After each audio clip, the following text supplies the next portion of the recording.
Amen. Ici, il dit bien. Il dit, je suis l'alpha et l'oméga. Dans l'écriture, il dit, je suis l'alpha. Emmanuel dit parmi les oméga. Et la fin oméga. Amen. Hébreu 13, le verset 8. Hébreu 13, verset 8, je lis au nom de Jésus. Jésus-Christ est le même hier, aujourd'hui et éternellement. Amen. Et directement on est passé. On a avancé. Lorsqu'on est descendu de la montagne, la montagne ça ne signifie que vie à prière. La montagne c'est la vie de prière. Vie d'intercession. La vie d'intercession. Monte-tu sur la montagne, jeûner et prier. On y va. Lorsqu'on est descendu de la montagne, j'ai vu un ange avancer vers moi. Il avait ramené un plateau. Un plateau si beau à voir. Depuis que je suis venu dans ce monde, je n'ai jamais vu un tel plateau. Et au-dessus de ce plateau, il y avait une coupe. Dans cette coupe, il y avait de l'eau blanche. Et il m'a dit, prends cette eau pour boire. J'avais pris cette eau pour boire. Lorsque j'ai bu cette eau, je me suis vu encore trop jolie par rapport auparavant comme j'étais. J'ai dit, mon roi, je ne veux plus y retourner. Dis l'air d'enterrer mon corps, moi je ne veux plus retourner. Il m'a dit, tu es venu en voyage, tu vas retourner. Amen. La parole de Dieu. L'eau c'est l'image de la parole de Dieu. Déjà vous êtes purs à cause de la parole que je vous ai annoncée. Demeurez en moi et je demeurerai en vous. Ésaïe 1, le verset 15 à 16. Ésaïe 1, verset 15 à 16. Je lis au nom de Jésus. Quand vous étendez vos mains, je détourne de vous mes yeux. Quand vous multipliez les prières, je ne vous écoute pas. Vos mains sont pleines de sang.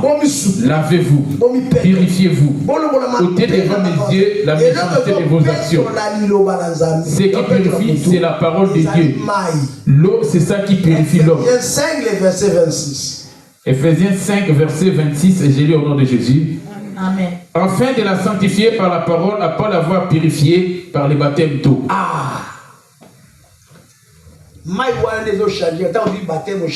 L'eau, c'est ça qui te transforme après avoir été baptisé.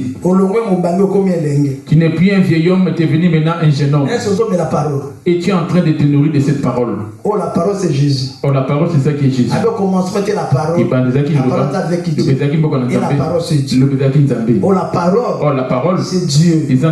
Apocalypse 19, le verset 13.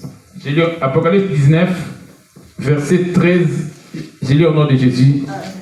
Et il était revêtu d'un vêtement teint de sang. Son nom est la parole de Dieu. Voilà.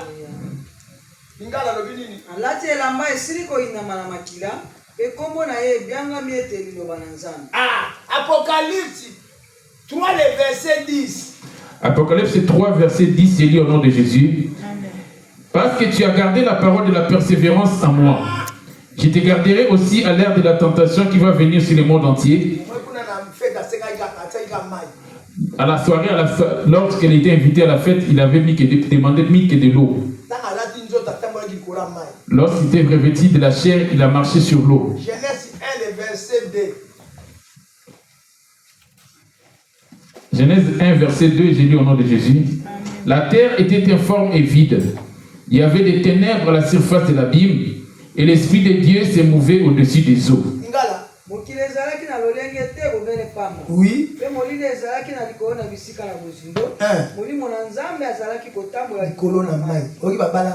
Voyez-vous comment il s'accouple, l'Esprit de Dieu et l'eau. Amen. C'est lui. Apocalypse 21, le verset 6. Je lis au nom de Jésus. Il me dit, c'est fait. Je suis l'alpha et l'oméga. C'est lui qu'on a cité là. Le commencement et la fin. Celui qui a soif donnera de la source de l'eau de la vie gratuitement.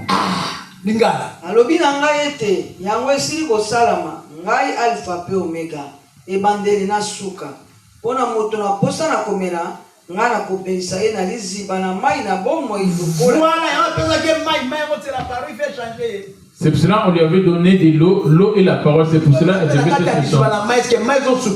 Toi qui es dans la source de vie, l'eau est-elle en train de te laver aussi?